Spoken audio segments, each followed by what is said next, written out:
Kumusta po kayo? Lagay ko lang ito na yung mic. Eh, ganigasan pa ako. Nasa po si Clark, Nay? Eh, hindi ko naman po mabantayan. Sir Tikram, hindi ko alam. Ilang araw na po bang wala? Eh, ngayon lang. Wala ko si Papa niya eh, yung nasa trabaho ko eh. Nasaan nung kaya ngayon yun? Eh, hindi ko nga alam kung nasan ngayon yung bata na yun. Hindi pa umuwi. Ilang araw na pong hindi Hindi umuwi? ngayon lang. Oo, gusto kasi si Papa niya yung pinalo nga kagabi. Ay, kung saan pinagalitan, pinag-aaral nga sa pinagsusulat ng pangalan. Ano talagang mahina talaga utak ng bata. Yun. Hindi matandain sa ano niya. Tapos binabantay namin kahit na tinuturuan namin ganito. Tapos di ba hindi namin pakikita yung pangalan niya. Sabi ng papa niya, sige isulat yung pangalan mo. Naku, kulang talaga. Tapos ituturo namin.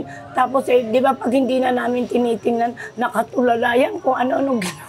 Malayo na naman ang isip. Ganun po. Wala naman kami magagawa. Sabi ko, paano ka mag-aaral niyan? Eh, tingnan mo ka ako ginagawa mo. Oh. Eh, kukunin ko kako yung card mo kako. Baby, paano naman kako? Ako mahihirapan sa'yo. Tapos, ayun, pag pinasok kita, wala ka sa eskwelahan. Tapos susunduin kita katulad ako, nagtatrabaho. Tapos sa umaga, ipapasok kita. Maglalakad tayo, susunduin kita sa tanghali. Eh, paano na kung hindi kita maabutan doon? Oh. So, paano po? Tignan mo muna namin doon sa ano. Sige, Sir Tikram, kasi yung ako nga nagwawalis mag-isa kasi yung isang anak ko masakit ang ulo. Una ako naman, ako ngayon masama nga ang pakiramdam ko pero okay na. Ako na nagwalis, naiwan na yung isang anak ko. Saan po hanggang saan po lahat yung inawalis nyo la? Ay lahat yun, Sir. Ako lahat yun. Bukas dyan, tingnan mo kahit mainit na nanamputak ng mga basura. Lahat yan, naglilinis ako. Paano po? Babalik po kami. Opo, sige po, Sir. Salamat po, Sir. Opo, welcome po. Sige po.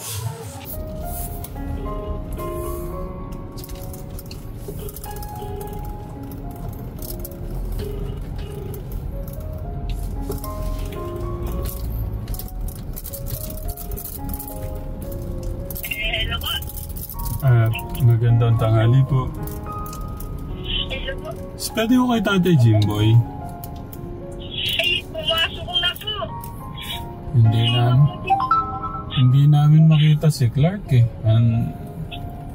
Lahat na po kasi umalis, tulog pa po kami. Wala na po eh. Nagising na lang po kami, wala na po si Clark eh. Ganon? Opo. Ilang araw na po siyang ganyan, ate?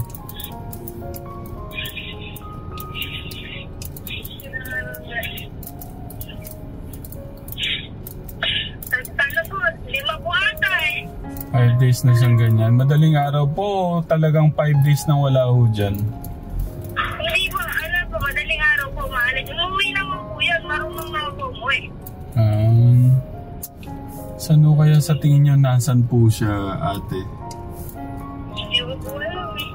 Kung saan po kasi pupunta yun eh. Napansin na po namin kasi hinahanap tsaka pinapagalitan. Hindi po tumitino talaga eh. Grabe, nakawawa yung bata. Parang nasan pupunta yung bata na yun?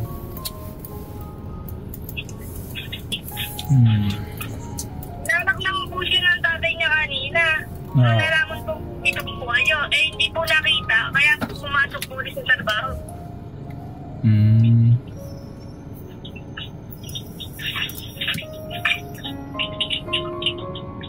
Masakit na rin siguro yung ulo ng papa niyo, no? Ay, Tinuturuan po namin yun eh. Eh, ayaw po paano ito eh. Sa tingin niyo po, saan mo kaya posibleng ano? Kasi buong inikot na namin yung nandito eh. Saan mo kaya sa tingin yung nagpunta ho siya? Yung pagka nagkukwento ho sa inyo? Po sa Jollibee po. Jollibee? Opo. Kanina siguro hindi lang ho kami 10 beses umiikot dun eh. Sa Walter po kaya na naisip ko po baka nagpunta siya sa mall. Sa tingin niyo po napunta ko siya ng mall tong mga nakaraang ano? Hindi po, dyan lang po yun. Nakikita po namin yung doon. Umuwi po yun, sa street lang po yun, umuwi po. Baka po nasa ano siya. Sa tingin niyo po nasa Jollibee po siya. Opo, hanggang lang po yan. Sige po, i-check po namin ulit ate. Biktima. Biktima din kasi. Biktima din eh. Tingin ka muna sa loob, Kuya Agos.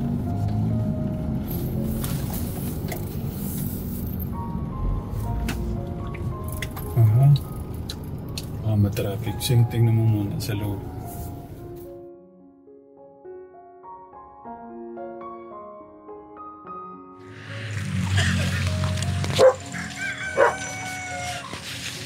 Nay!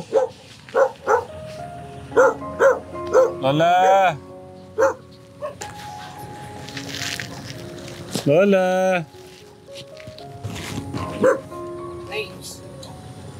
Baka ako kagatin kami.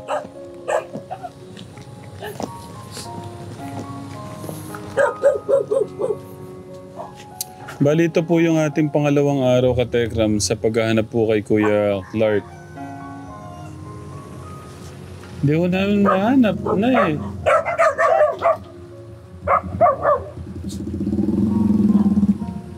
Hindi ko kasi, kaya po ano, may pinapaabot ko kasi si Tita Irene. Tsaka pala yung chocolate pala doon sa ano, Tita Elaine. Tita Elaine o Tita Julie yata nagpapaabot ng ano. Lagay ko lang ito tanong ko lang, ilang ano ba, umuwi ho ba talaga siya dito?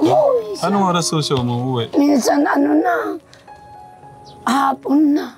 Mga ganito ho? Hindi, gabi-gabi pa nito. Pero umuwi naman siya. Buti lang, okay lang sa inyong gano'n. Hindi hinahanap ng ama yung, hindi naman kasi namin makita tulad nga ako. Eh, inuubo nga ako, tinatrangkaso, hindi ko mahanap yung bata. Eh, pag dumadating yung ano, yung ama, hinahanap yun. Eh, nakikita naman niya yung pag hinahanap. Hindi ko alam kung saan ang hideout yun yung bata na yun. May mga kalaro kasi mga bata yun eh. Eh, pag tinanong mo naman yung bata tulad sa kaninang umaga, bibili lang ikananay ng ano, ng kape. Sige ka ako.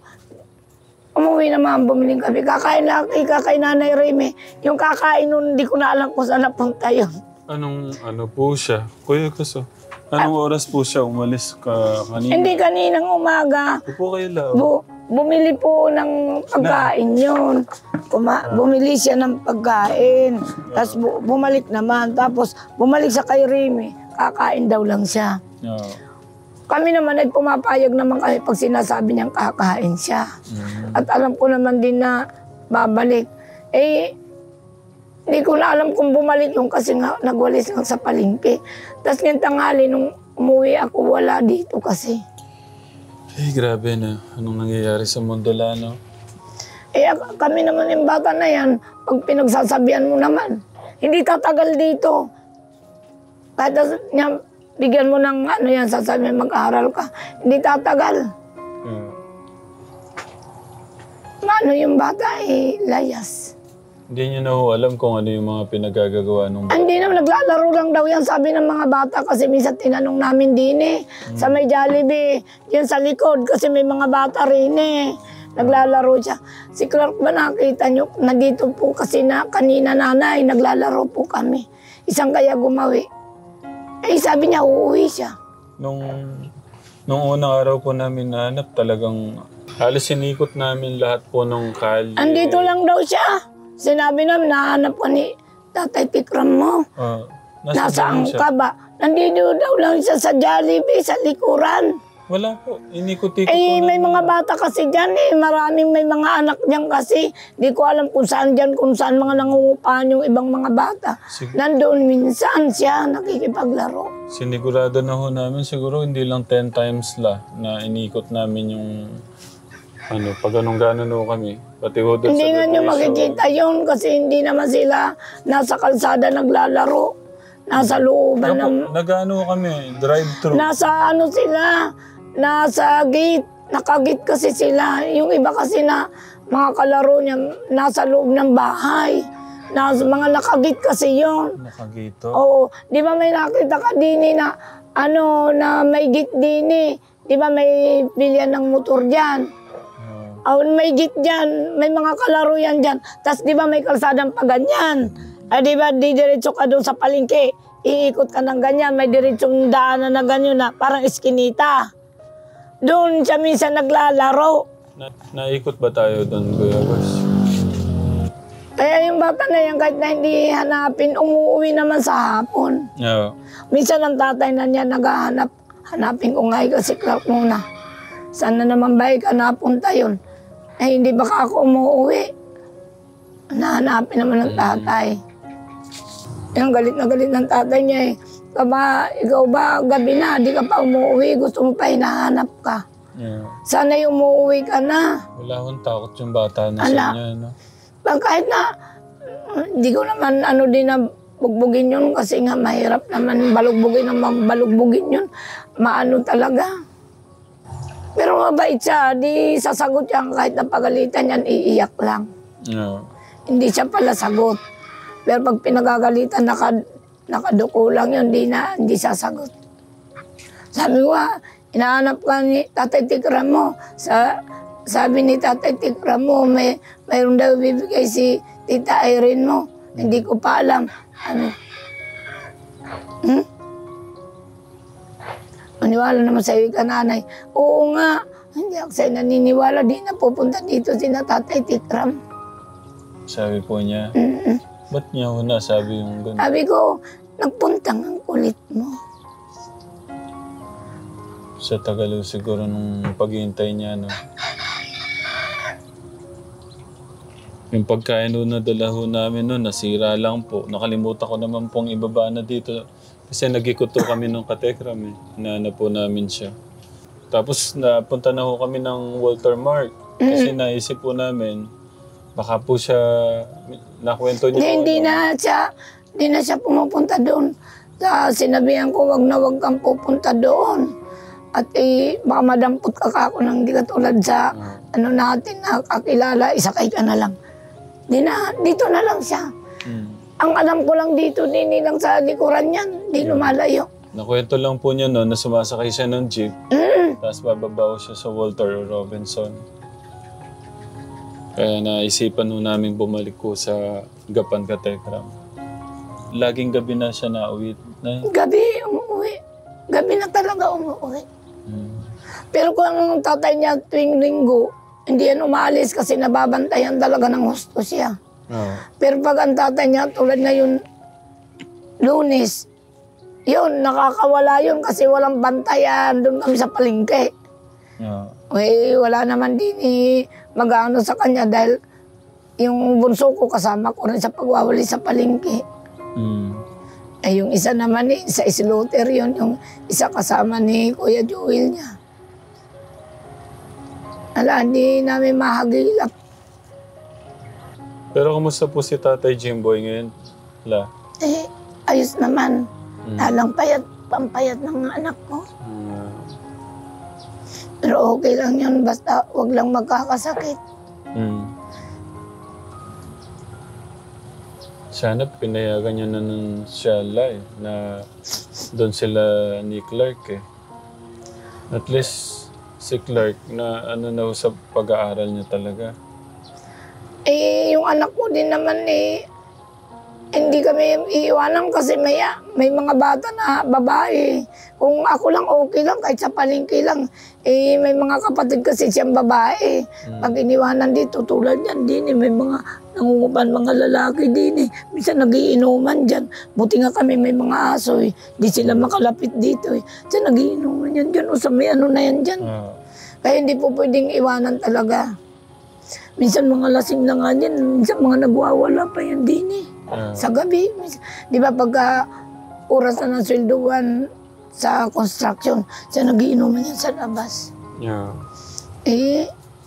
Pagka may kapatid din lalaki tulad dito si Imboy at saka si Ian yan, pangalawa ko na yan, saka si Daboy.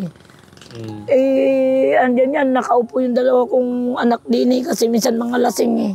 Yeah. Mamaya gumawi dito, makagat ng aso. Rin mga aso, mga ano rin. Sa gabi, pagkahating gabi nga, minsan nagtatahulan niya. Di ko alam kung may mga tao mga gumagawi din sa may apartment. Rin nga yan, nawala ng mga gamit eh. Oh. Hindi po siya umuwi ng mga 5, puro madilim. Madilim na po umuwi. Paano kaya yan? Si Tatay Jimboy, paparating na po niyan. Oo, uuwi. Maaga-aga din yun umuwi. Gusto ko nga sana si Karol papasukin. Gusto ko pag-aralin, iniisip ko. Baka naman hindi magandang ano niyan kasi nga ngayon pa lang nandini lang sa amin, umaalis eh. Doon pa kaya na iiwanan ko siya doon. Tapos uuwi ako din eh, siyempre nagwawalis ako. Susunduin ko, mamaya wala nagsunduin doon, naka-uwi na. Hindi ko alam kung nandito. Para kami naghahanapan nun. May nagtututor kasi ngayon sa mga bata doon. Gusto ko rin pong tanungin si Clark kung gusto niya magpa-tutor. May teacher po akong kinuha sa mga bata. Baka gusto ko niya sumabay. Maturuan kahit 1 buwan po. Di ko lang alam, Sir Katikram, kung sasama. Kasi gusto niya lakwatsa, no? Ayan na, hindi ko alam ang isip ng bata. Kasi siyempre may isip naman din yan. Hindi naman din mapipilit. Alam nga naman, pilitin ko yun kung ayaw din ng bata, di ba? Wala. Naintindihan ko po. Dahil ako lang, gusto ko nga matuto yung bata. Kasi paglaki niya, hindi siya parang kawawa. Kaso kung ang bata naman ay ayaw, wala naman tayong magagawa. Nagbago po yung boses niya lang. Hindi, minalatak, inuubo kasi ako. Tapos, ang kaso ko pero magaling na ako. Kaya nang pumalit naman, inubo naman ako. Yeah. Pero may gamot naman ako, ayos na ako. Namalat lang ako. Gusto ko sana talaga, Sir Katikram, matuto yung bata. Si Clark sana inaanoan ko. Kinausap ko na yung teacher eh, yung nag-dikir siya. Kukunin ko kako yung card. Yeah. Oo daw. Nung tinatanong ko, okay. Pag pinagsusulat, nakatunganga, paano naman kaya yan? Pag hindi mo siya binabantayan, tulala. Hindi nagpo-focus mag-aral. Ano kayong problema sa isip ni Clark, no? Yan nga lang naiba. Alam mo, Sir Katikram, yan lang naiba. Apo ko lang siya. Pero yung mga anak ko, hindi ganyan. Pang 1, 2, pag pinagsabihan ko yan, di umaalis, nasa bahay lang. Pag sinabi ko mag-aral, mag-aral. Nag-aaral mga anak ko. Pero yan lang ang bukod tanging. Namumukod tanging aywang ko. Magandang hapon. Mahanap si Clark eh. Oo. Ito na pala ng pinapuntahan niya, hindi ko makita. Ay, hinahanap mo din. Opo, hindi ko makita eh. Nakapatayikot na po ako eh. Nung araw, nandito din ako. Inikot namin talaga yung buong hanggang doon. Yung ama lang niya po nakakalam, saan po nagpupunta yun. Hanggang Walter, napunta na kami. Sa layo ng Walter Mark, ha? Tapos inikot namin yung mga pwedeng laruan niya doon. Kasi nasabi niya sa akin yun, pagka minsan nag-jeep siya papunta doon. Kung may nagwa-basketball po, nandun po siya, nanonood. Wala po, mamaya pag-basketball. Nilulungkot po yung mga nakapanood kay Clark. Yung mga taga dyan, nakikita siya ulit dyan. Yung mga nagpi-PM sila sa amin Yung mga kumari ko nga eh. Bakit naman kasi Clark ka bumalik? Sabi ko, ewan ko baka ako yung bata na yan. Ay mga kumari ko mahilig yan manood sa inyo sa Katikram. Nanonood yan sila yung mga yung mga kaanoan ni Imboy. Kala ko yan na si Clark. Naisip ko tuloy parang nawawala talaga siya. Hindi, matalino si Clark, kaya lang ginagamit ang katalinuhan sa kabulastugan. Matalino yung bata na yan. Hindi mo mauunsi. Ano yung 11? Maloloko? Hindi mo maluloko, hindi mo maiisahan. Hindi mo mauunsi. Mauunsi.